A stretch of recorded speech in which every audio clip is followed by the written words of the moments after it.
ஏஜேஎஸ்டியில் ஒரு add on சர்வீஸாக நம்ம என்ன பண்ணிட்டு இருக்கோம்னா அசஸ்மெண்ட்ஸ் வந்து எடுத்து பண்ணிக்கிட்டு இருக்கோம். இதுக்கு முன்னாடி அப்படி கிடையாது. இன்ஃபேக்ட் நீங்கள் பார்ட் ஆஃப் யுவர் ட்ரைனிங் என்ரோல்மெண்ட்டுமே அசஸ்மெண்ட்ஸ் பண்ணுவோம் அப்படிங்கிற மாதிரி எந்த ப்ராமிஸும் கொடுத்தது கிடையாது. இது வந்து ஒரு நியூ இனிஷியேட்டிவ் ட்ரை பண்ணலாம். அதன்படி பார்த்தீங்கன்னா இப்போ நீங்கள் அட்மின் படிக்கிறீங்க அப்படிங்கும் போது அட்மினில் டேட்டா செக்யூரிட்டி வரைக்கும் படித்து முடிச்சிருந்தீங்க அப்படின்னா நீங்கள் தாராளமாக என்ன பண்ணலாம், you can mail to support@agscale.development. I would like to take an assessment. Data security வரைக்கும் நான் படிச்சிருக்கேன். நான் படித்தது கரெக்டாக தான் படிச்சிருக்கேனா, என்னோட அண்டர்ஸ்டாண்டிங்லாம் கரெக்டாக இருக்கா, என்னால் ஒரு கேள்வி கேட்டாங்கன்னா கரெக்டாக அதுக்கு பதில் சொல்ல முடியுதா, கிட்டத்தட்ட ஒரு மார்க் இன்டர்வியூ மாதிரியே நடக்கும். இது டேட்டா செக்யூரிட்டி வரைக்கும் படிச்சிருந்தீங்கனாலும் நடக்கும். அதே போல் நீங்கள் ஃபுல் அட்மின் படித்ததுக்கு அப்புறமும் மறுபடியும் இன்னொரு அசஸ்மெண்ட் எடுக்கலாம். ஃபுல் கோர்ஸ் என்ரோல் பண்ணவங்களா இருந்தீங்க அப்படின்னா நீங்கள் டேட்டா செக்யூரிட்டி முடிச்ச வரைக்கும் ஒரு அசஸ்மெண்ட், ஃபுல் அட்மின் முடிச்சதுக்கப்புறம் ஒரு அசஸ்மெண்ட், அதுக்கப்புறம் ட்ரிகர் வரைக்கும் முடிச்சிருக்கீங்க அப்படின்னாலும் இன்னொரு அசஸ்மெண்ட் எடுக்கலாம். ஸோ டோட்டலாக இந்த 3 அசஸ்மெண்ட் எடுக்கலாம். இதனோட பெரிய பயனே என்னன்னு பார்த்தீங்கன்னா, அப்பப்போ படித்து முடித்த நீங்கள் திரும்ப ஒரு டாபிக்ஸை ரீகலெக்டும் பண்ணலாம். நம்ம உங்களோட அண்டர்ஸ்டாண்டிங் கரெக்டாக இருக்கான்னு பார்த்துக்கலாம். சப்போஸ் நிறைய இன்டர்வியூஸ் இப்போ என்னென்னா சில மேண்டட்டரி டாபிக்ஸ் முடிச்சிருந்தாலே கேட்பாங்க. அப்படி போகும்போது மார்க் இன்டர்வியூ வரைக்கும் உங்களை வெயிட் பண்ண வச்சு அதுக்கப்புறம் ரெஃபர் பண்ணுறதுக்கு பதிலாக ட்ரிகர் வரைக்குமே நீங்கள் நல்லா அசஸ்மெண்ட் பண்ணியிருந்தீங்கன்னா உங்களை நம்ம என்ன பண்ணலாம்னா, இவங்க ட்ரிகர் வரைக்கும் நல்லாவே படிச்சிருக்காங்க, நாங்கள் அசஸ் பண்ணியிருக்கோம் அப்படின்னு சொல்லி உங்களை ரெஃபர் பண்ணுறதுக்கு எங்களுக்கு இன்னும் ஈஸியாக இருக்கும். உங்களுக்கு அந்த இன்டர்வியூஸ்க்கான ப்ரிஃபரன்ஸ் வந்து கண்டிப்பாக கிடைக்கும்.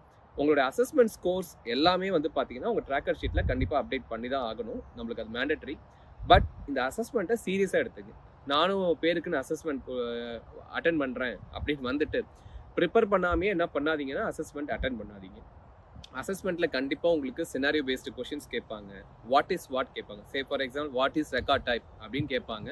அடுத்தது ரெக்கார்ட் டைப்பை எந்த மாதிரியான பிஸ்னஸ்க்கு யூஸ் பண்ணுவீங்க. ஸோ பிஸ்னஸ் ரிலேட்டடான கொஷின்ஸ் கண்டிப்பாக கேட்பாங்க. If you take any topic, அந்த டாப்பிக்கை ஒரு பிஸ்னஸில் எப்படி யூஸ் பண்ணுவாங்க, அது எப்படி நீங்கள் வந்து ரிசால்வ் பண்ணுவீங்கிறத கண்டிப்பாக கேட்பாங்க.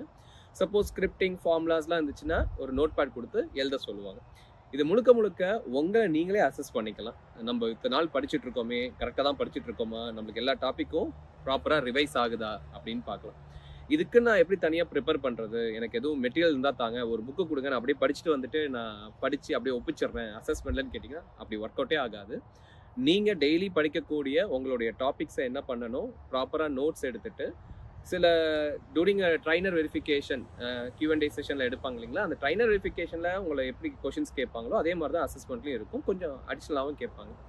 தெரியாத கொஷின்ஸை நோட் பண்ணி வைங்க. முக்கியமாக கோலர்னர் செஷன்ஸ் ரெகுலராக ஜாயின் பண்ண முடியுமான்னு பாருங்கள். ஏன்னா அதில் மற்ற ட்ரைனிஸ் உங்கள்கிட்ட கேட்கக்கூடிய கேள்விகளை உங்களால் பதில் சொல்ல முடிஞ்சாலே உங்களால் என்ன பண்ண முடியும், இந்த அசஸ்மெண்ட் கிளியர் பண்ண முடியும். திரும்பவும் சொல்கிறோம், இது ஒரு அடிஷ்னல் ஆட் ஆன் சர்வீஸை தான் பண்ணுறோம். இந்த சர்வீஸில் நீங்கள் ஒரு அசஸ்மெண்ட்டு வந்து நான் அட்டென்ட் பண்ணுற வரேன் அப்படின்னு சொன்னீங்கன்னா நம்மளோட ட்ரைனரை இதுக்காக ஸ்லாட் எடுத்து புக் பண்ண வைக்கணும். அவங்களுக்குன்னு ஒரு ஸ்லாட் எடுத்து உங்களை கூப்பிடும் போது நான் வரேன்னு சொல்லிட்டு நீங்கள் நோ ஷோ பண்ணுறீங்க, அன்னைக்கு ஏதோ ரீசனால் வர முடியலங்கும் போது அடுத்த 3 அசஸ்மெண்ட் கண்டிப்பாக நம்மளால் உங்களுக்கு என்ன பண்ண முடியாது, பண்ணித்தர முடியாது. ஏன்னா ஒரு ட்ரைனர் அவருடைய வேலையெல்லாம் விட்டுட்டு உங்களை 1-to-1 அசஸ் பண்ணுறதுக்கு அந்த டைமை ஸ்பெண்ட் பண்ண போகிறாங்க. அப்பார்ட் ஃப்ரம் அசஸ்மெண்ட் முடிஞ்சதுக்கப்புறம் உங்களை உட்காந்து ரிவ்யூ பண்ணி ரிவ்யூ ஃபீட்பேக்லாம் கொடுக்க போகிறாரு. இவ்வளோ எஃபர்ட்ஸ் இதில் இருக்குது. இது ஒரு ஆட் ஆன் சர்வீஸாக பண்ணும்போது கொஞ்சம் இதை நீங்கள் சீரியஸாக எடுத்து பண்ணுங்கள். இந்த அசஸ்மெண்ட் பற்றினா உங்களுடைய ஃபீட்பேக்கும் நீங்கள் தாராளமாக என்ன பண்ணலாம் எங்களுக்கு கொடுக்கலாம். தேங்க்யூ.